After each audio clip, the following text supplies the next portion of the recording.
Well, we're gonna start this one over.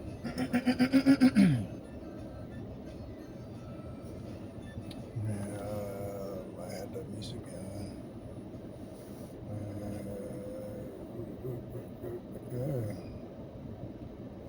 Well, not like there's much happening on this side.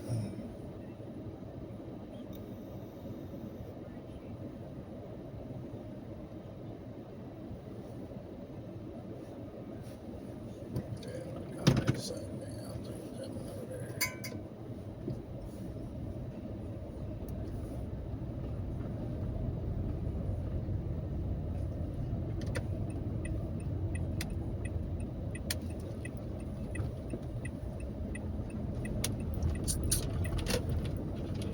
Yeah, go up here and make a pit stop.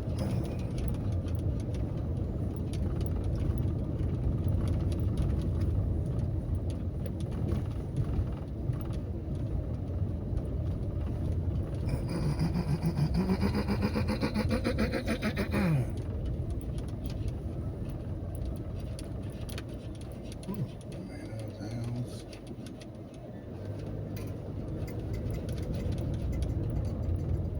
okay, still says 86. I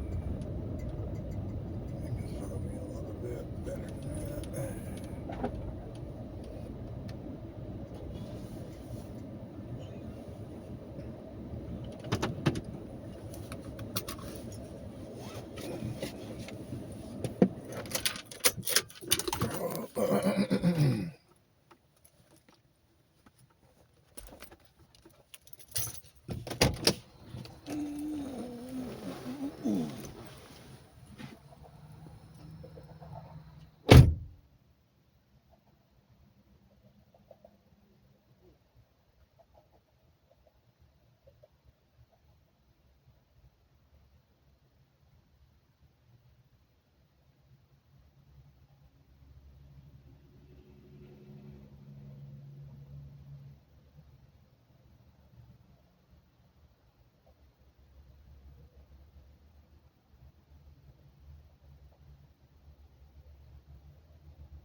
Alright, 71 down.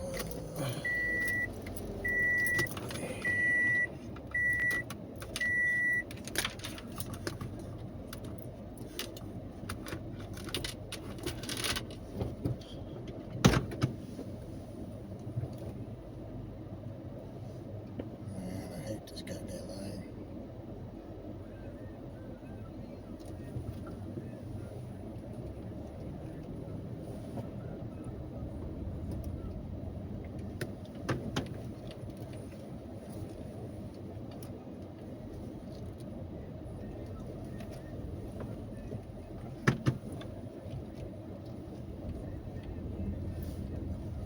Well,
a fart.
Hot dogs to hamburgers today.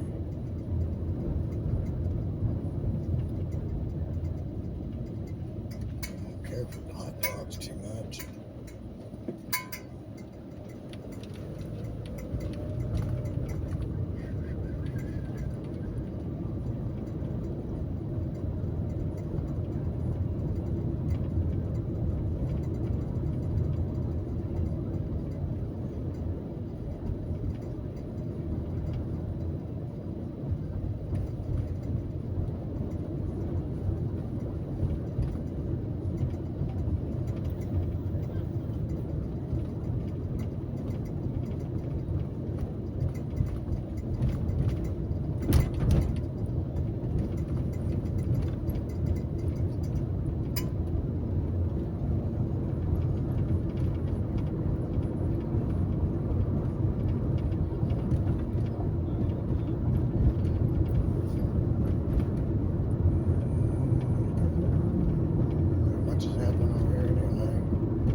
They were smart. Yeah, they put the car offset. I don't blame them. Somebody's car must have got totaled out over there.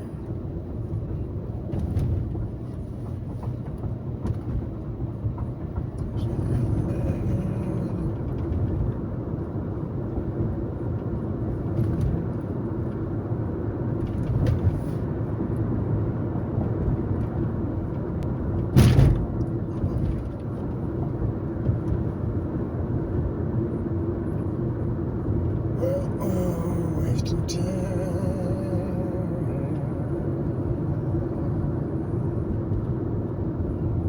Snap. Is that taking on the wiggle room?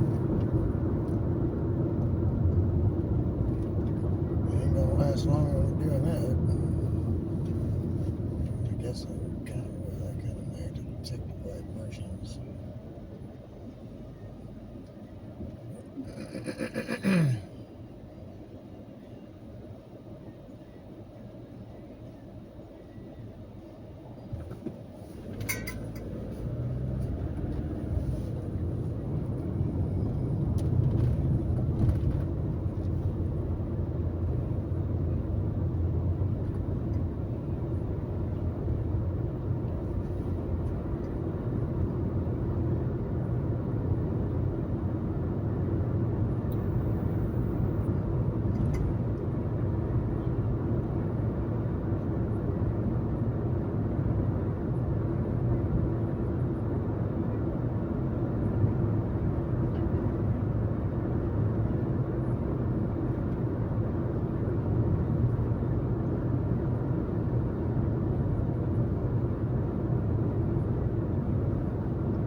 Yep, 88 degrees, October 3rd,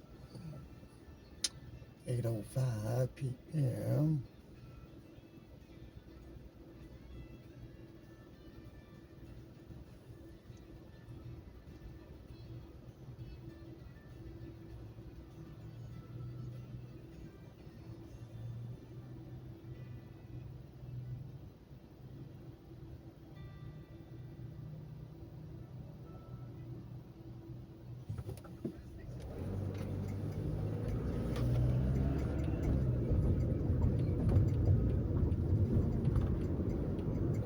Glare coming from.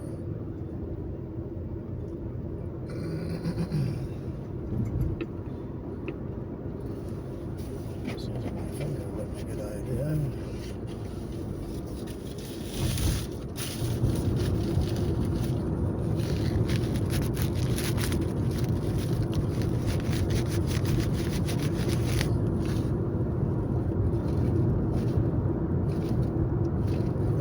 Better.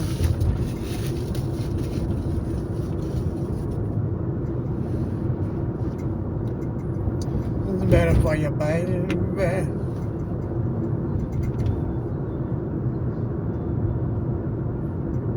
Make me crazy.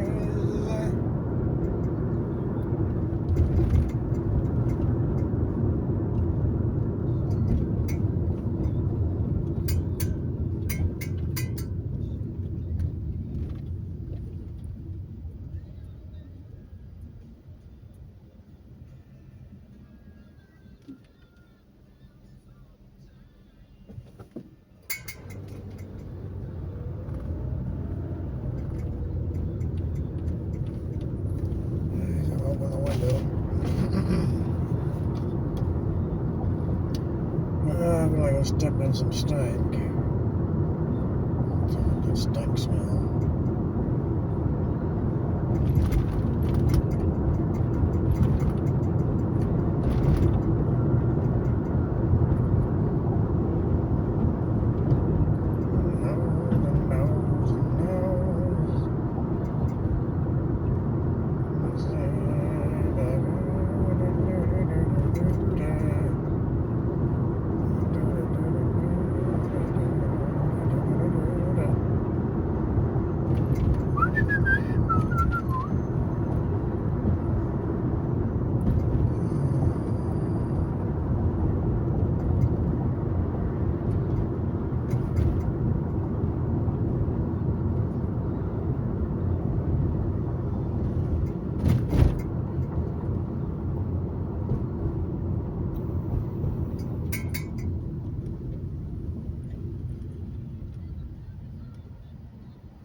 house because it was disrespectful.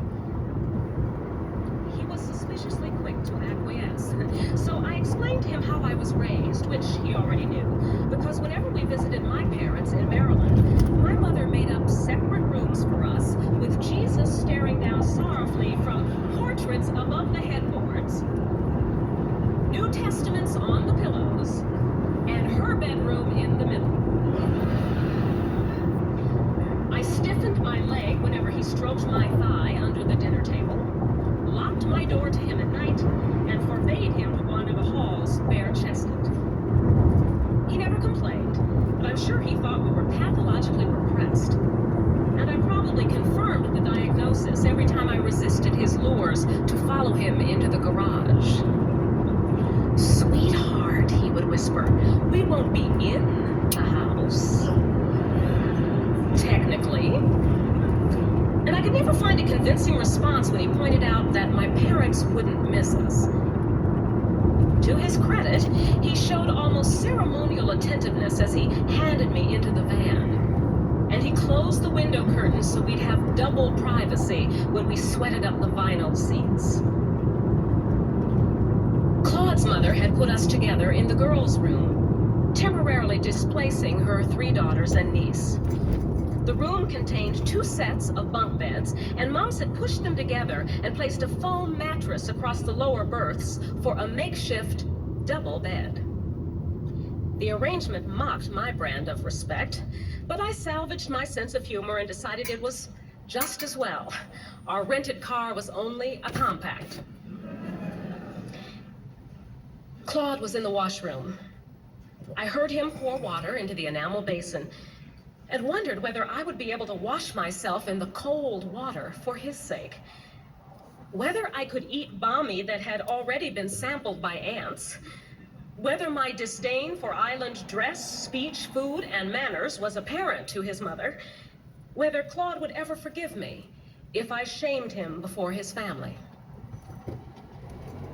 The smell of something burning began to fill the bedroom, so I went to the window, which looked out onto a shared yard area.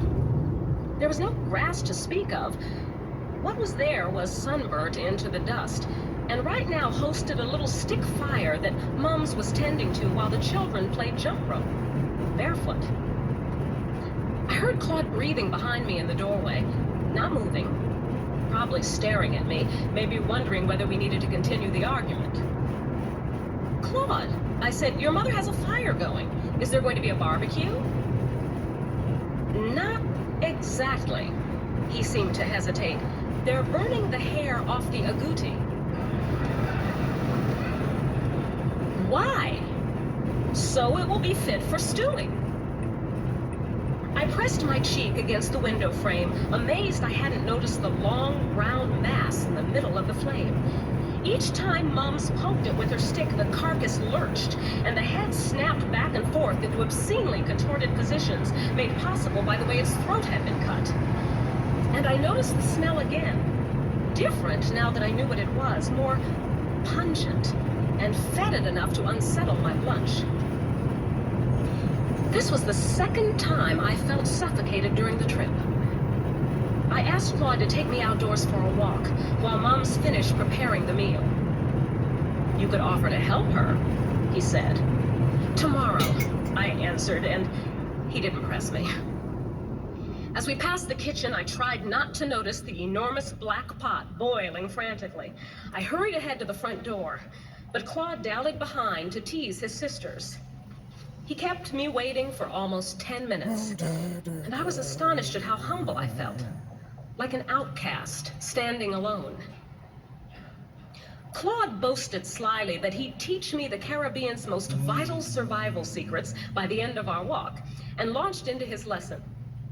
He told me how to turn certain seaweed into a milky aphrodisiac drink, how to put a leash on a crab I wanted to become my pet, how to fatten a manikou for slaughter by feeding it ripe bananas, how to turn soursop pulp into a tasty drink, how to extract powder from cassava water and use it to starch clothes. He seemed intent on making each task sound magical, as if he believed his words would charm me. You can control a Manitou by grabbing its tail. It has this long spine that's so stiff, it can't turn back on itself to bite you. He glanced at me sideways, then added, the Manitou is a kind of cousin to the agouti, you know. I made a lame and belated peace offering. It must be a special dish to be worth so much work.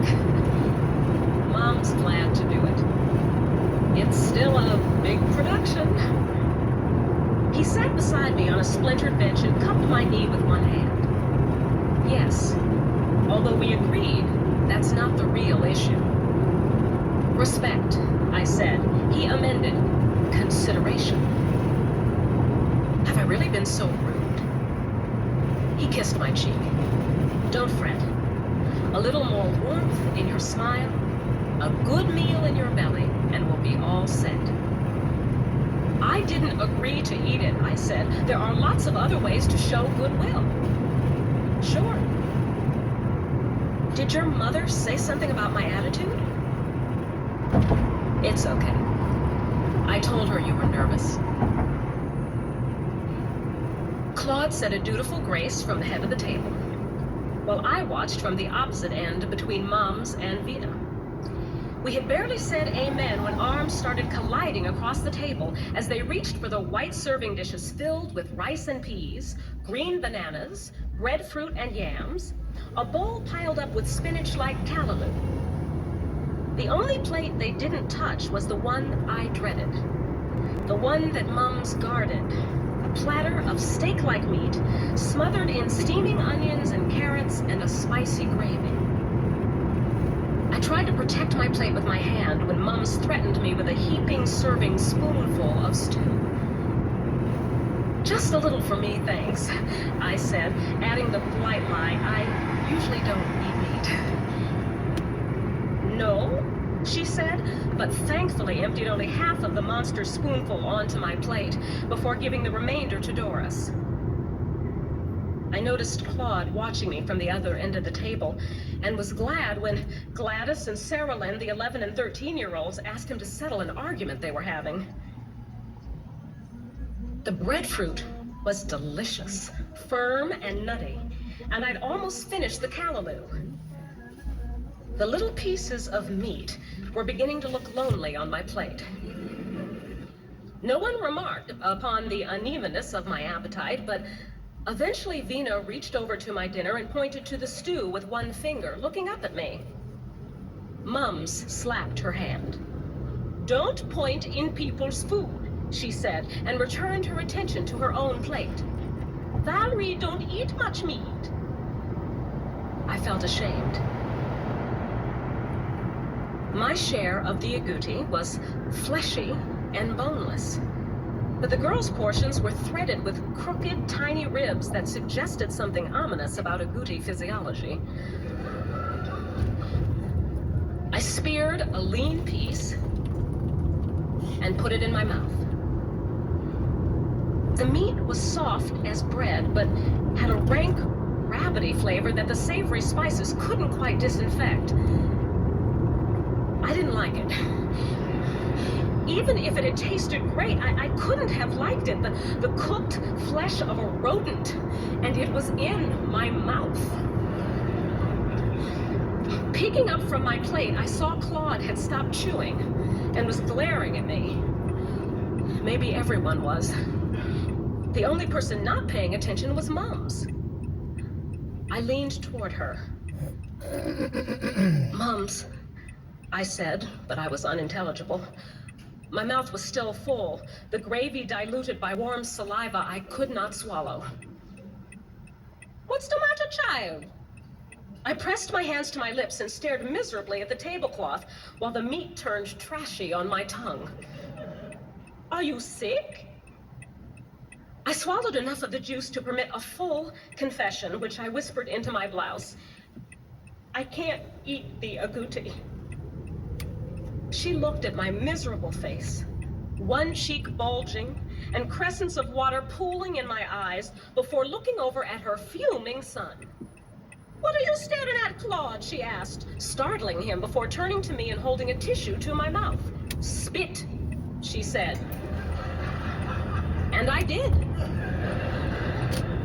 Better now? Yes. And I was better, but at the same time, stunned and mortified by how easily she had settled my dilemma. She waved everyone back to their meals, and when they were eating again, tapped me on the wrist. Why you eat it if you don't like it? I felt too humiliated to speak. But it didn't matter because she was looking at her son. I taught American girls could hold their own against men. You got to handle him better than that, she said. Lord Jesus. And she started to laugh.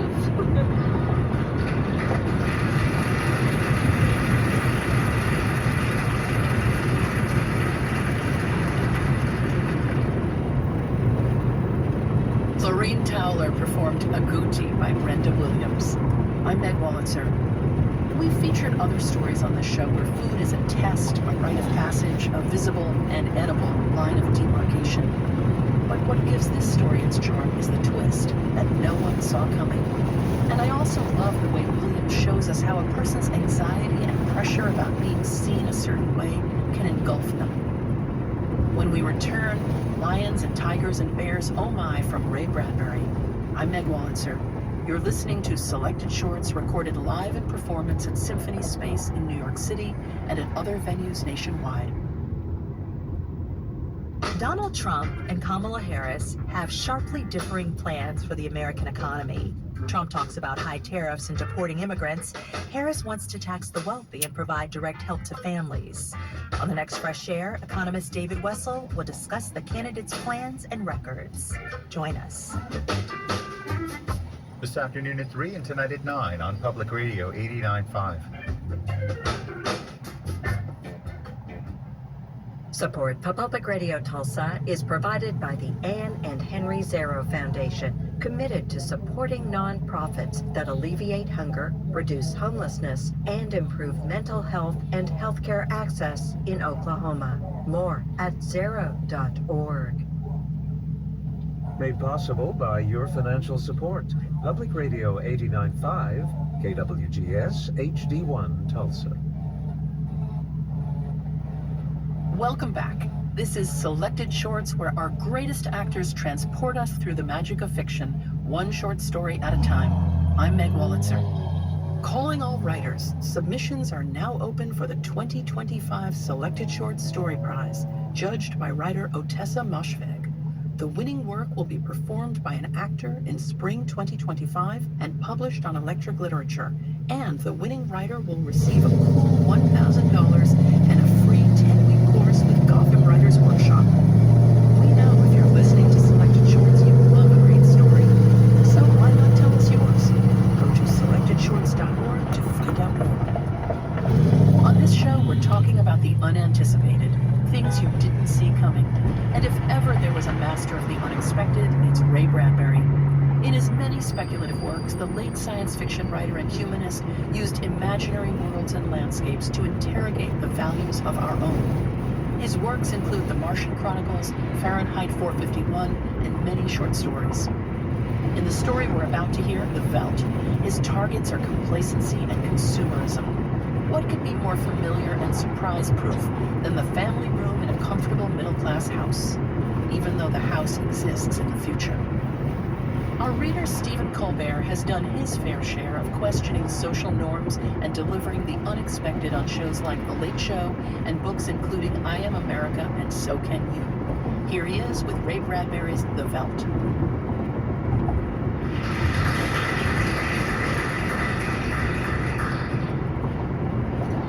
The Veldt. George, I wish you'd look at the nursery. What's wrong with it? I don't know. Well then. I just want you to look at it is all, and call a psychologist in to look at it. Well, what does a psychologist want with the nursery? You know very well what he'd want. His wife paused in the middle of the kitchen and watched the stove busily humming to itself, making supper for 4. It's just that the nursery is different now than it was. All right, let's have a look. They walked down the hall of their soundproofed Happy Life home, which had cost them $30,000 installed. This house which clothed and fed and rocked them to sleep and played and sang and was good to them. Their approach sensitized a switch somewhere, and the nursery light flicked on when they came within 10 feet of it. Similarly, behind them, in the halls, lights went on and off as they left them behind with a soft automaticity. "Well," said George Hadley. They stood on the thatched floor of the nursery. It was 40 feet across by 40 feet long and 30 feet high. It had cost half again as much as the rest of the house, but nothing's too good for our children, George had said. The nursery was silent. It was as empty as a jungle glade at hot high noon. The walls were blank and two-dimensional. Now, as George and Lydia Hadley stood in the center of the room, the walls began to purr and recede into crystalline distance, it seemed. And presently, an African veld appeared, in 3 dimensions on all sides, in color reproduced to the final pebble and bit of straw. The ceiling above them became a deep sky with a hot yellow sun. George Hadley felt the perspiration start on his brow. "Let's get out of this sun," he said. "It's a little too real, but I don't say anything wrong." "Wait a moment, you'll see," said his wife. Now the hidden odorophonics were beginning to blow a wind of odor at the two people in the middle of the big development. The hot straw smell of lion grass, the cool green smell of the hidden water hole, the great rusty smell of animals, the smell of dust like a red paprika in the hot air. And now the sounds, the thump of distant antelope feet on grassy sod, the papery rustling of vultures. A shadow passed through the sky. The shadow flickered on George Hadley's upturned, sweating face. "Filthy creatures," he heard his wife say. "Vultures?" "You see, there are the lions. Far over, that way. Now they're on their way to the water hole they've just been eating," said Lydia. "I don't know what." "Some animal." George Hadley put his hand up to shield off the burning light from his squinted eyes. "A zebra or a baby giraffe, maybe." "Are you sure?" His wife sounded peculiarly tense. "No, it's a little late to be sure," he said, amused. "Nothing I can see over there but clean bone and the vultures dropping for what's left." "Did you hear that scream?" she asked. "No." "About a minute ago. Sorry? No." The lions were coming. And again, George Hadley was filled with admiration for the mechanical genius who had conceived this room, a miracle of efficiency selling for an absurdly low price. Every home should have one. Though occasionally they frightened you with their clinical accuracy.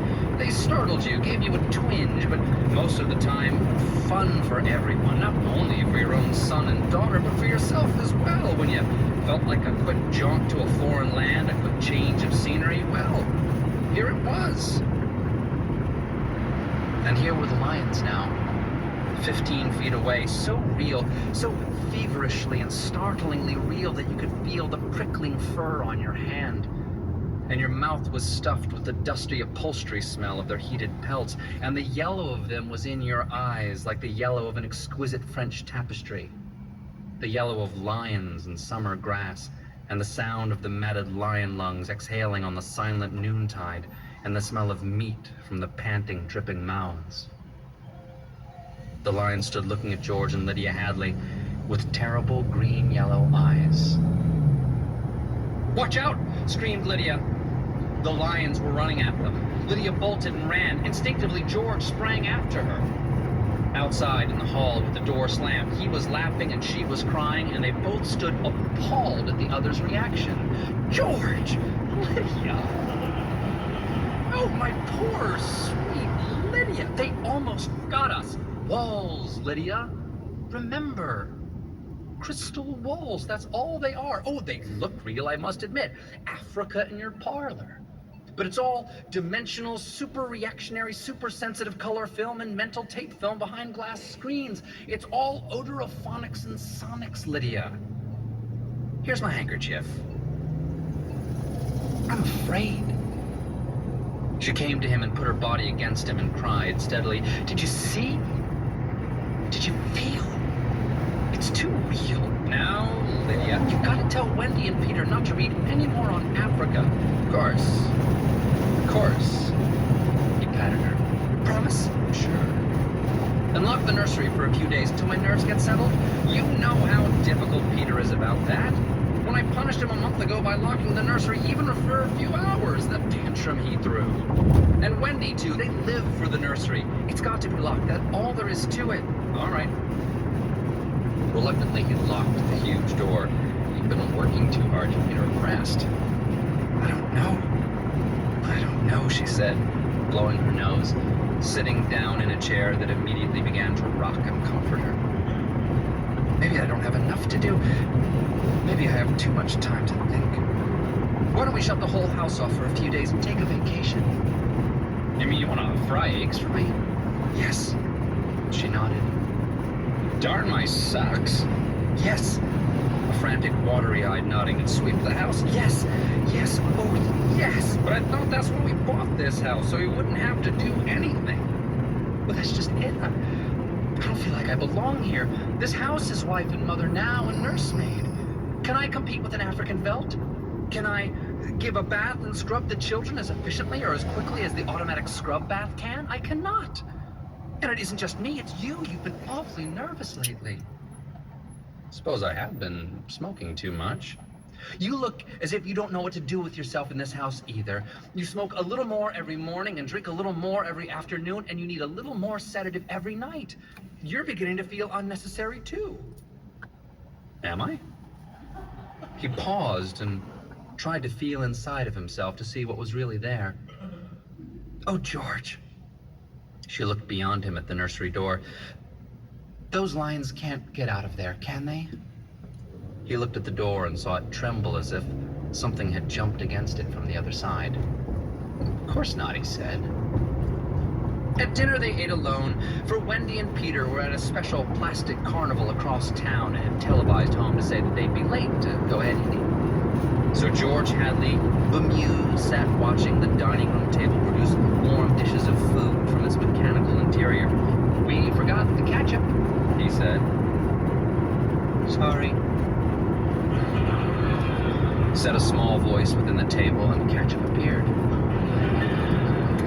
As for the nursery, thought George Hadley, it wouldn't hurt for the children to be locked out of it for a while. Too much of anything isn't good for anyone, and it was clearly indicated that the children had been spending a little too much time on Africa. That sun, you could feel it on his neck still, like a hot paw. And the lions and the smell of blood. Remarkable how the nursery caught the telepathic emanations of the children's minds and created life to fill their every desire. The children thought lions, and there were lions. The children thought zebras, and there were zebras. Sun, sun, giraffe, giraffe. Death and death. That last. He chewed tastelessly on the meat that the table had cut for him. Death thoughts, they were awfully young. Wendy and Peter for death thoughts. Or, no, you were never too young, really. Long before you knew what death was, you were wishing it on someone else. When you were 2 years old, you were shooting people with cap pistols. But this, the long, hot African veldt, the awful death in the jaws of a lion, and repeated again and again. "Where are you going?" He didn't answer Lydia. Preoccupied, he let the lights glow softly on ahead of him, extinguish behind him as he padded to the nursery door. He listened against it. Far away, a lion roared. He unlocked the door and opened it. Just before he stepped inside, he heard a faraway scream, and then another roar from the lions, which subsided quickly. He stepped into Africa. How many times in the last year had he opened this door and found Wonderland, Alice, the Mock Turtle, or Aladdin and his magic lamp, or Jack Pumpkinhead of Oz, or Dr. Dolittle, or the cow jumping over a very real-appearing moon, all the delightful contraptions of a make-believe world? How often had he seen Pegasus flying in the sky ceiling, or seen fountains of red fireworks, or heard angel voices singing? But now, this yellow, hot Africa, this bake oven with murder in the heat. Perhaps Lydia was right. Perhaps they needed a little vacation from the fantasy, which was growing a bit too real for 10-year-old children.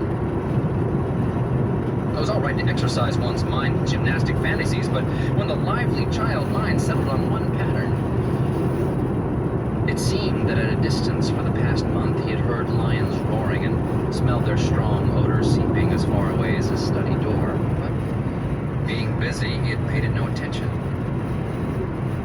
George Hadley stood on the African grasslands alone. The lions looked up from their feeding, watching him. The only flaw in the illusion was the open door through which he could see his wife, far down the hall like a framed picture eating her dinner abstractedly. "Go away," he said to the lions. They did not go. He knew the principle of the room exactly. You sent out your thoughts, whatever you thought would appear. "Let's have Aladdin and his lamp," he snapped. The Veltman remained. The lions remained. "Come on, room, I demand Aladdin," he said. Nothing happened. The lions mumbled in their baked pelts. "Aladdin?" He went back to dinner. "The full room's out of order," he said. "It won't respond." Or what? "Or it can't respond," said Lydia. "Because the children have thought about Africa and the lions and killing so many days that the room's in a rut." Could be. Or Peter set it to remain that way. Set it? He may have got into the machinery and fixed something. Peter doesn't know machinery. He's a wise one for 10. That IQ of his, nevertheless. "Hello, Mom. Hello, Dad." The Hadleys turned. Wendy and Peter were coming in the front door, cheeks like peppermint candy, eyes like bright blue agate marbles, the smell of ozone on their jumpers from their trip in the helicopter. "You're just in time for supper," said both parents. "We're full of strawberry ice cream and hot dogs," said the children, holding hands. "But we'll sit and watch." "Come tell us about the nursery," said George Hadley. The brother and sister blinked at him and then at each other. "Nursery?" "All about Africa and everything," said the father with false joviality. "I don't understand," said Peter. "Your mother and I were just traveling through Africa with rod and reel. Tom Swift and his electric lion," said George Hadley. "There's no Africa in the nursery," said Peter simply. "Oh, come now, Peter, we know better." "I don't remember any Africa," said Peter to Wendy. "Do you?" "No." "Run see and come tell." She obeyed. "Wendy, come back here," said George Hadley, but she was gone. The house lights followed her like a flock of fireflies.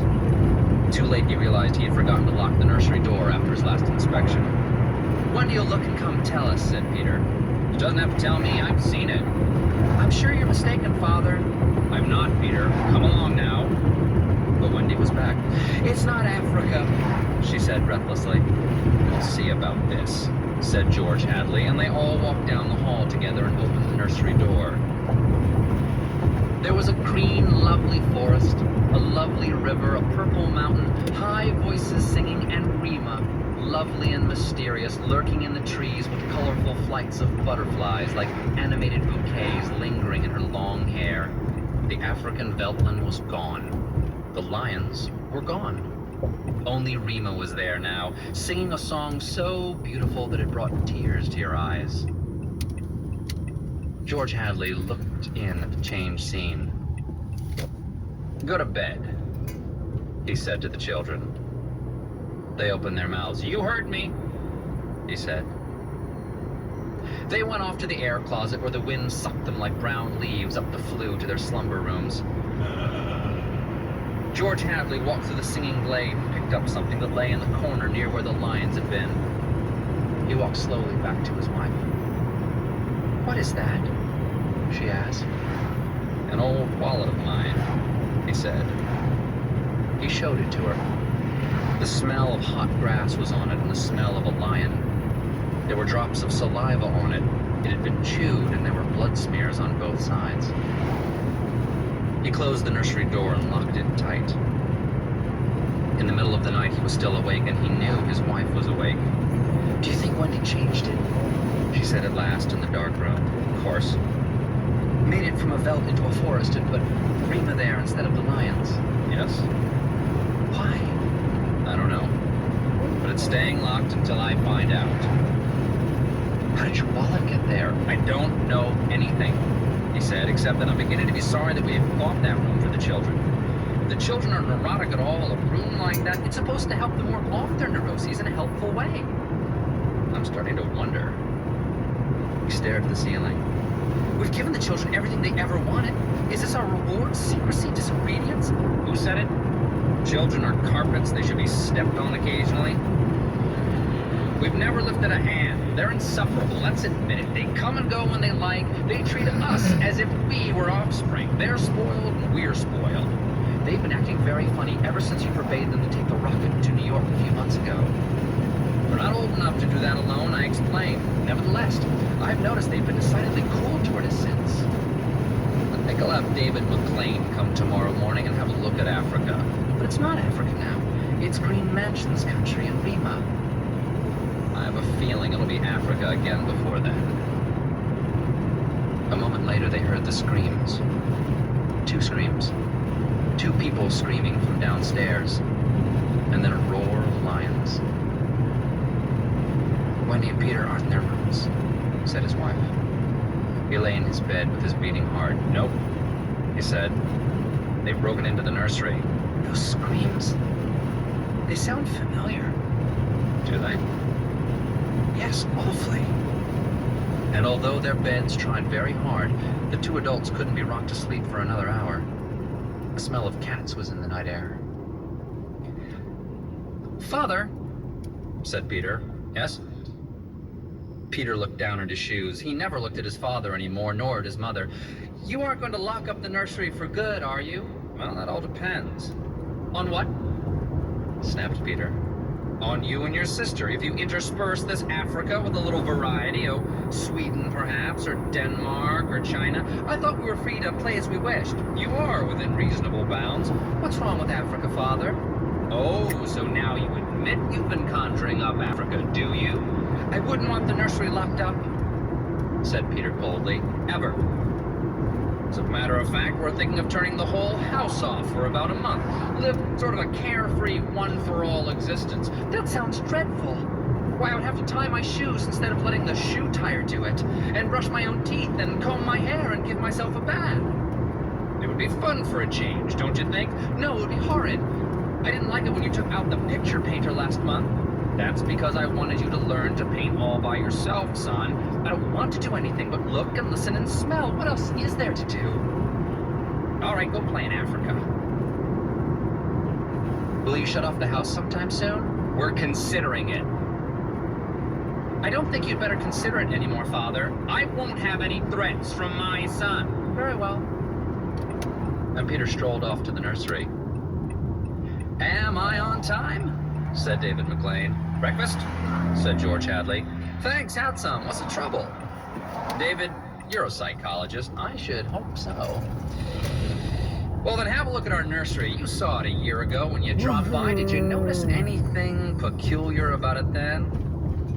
Can't say that I did. The usual violences, a tendency toward a slight paranoia here and there, usual in children because they feel persecuted by parents constantly, but oh, really nothing. They walked down the hall. I locked the nursery up, explained the father.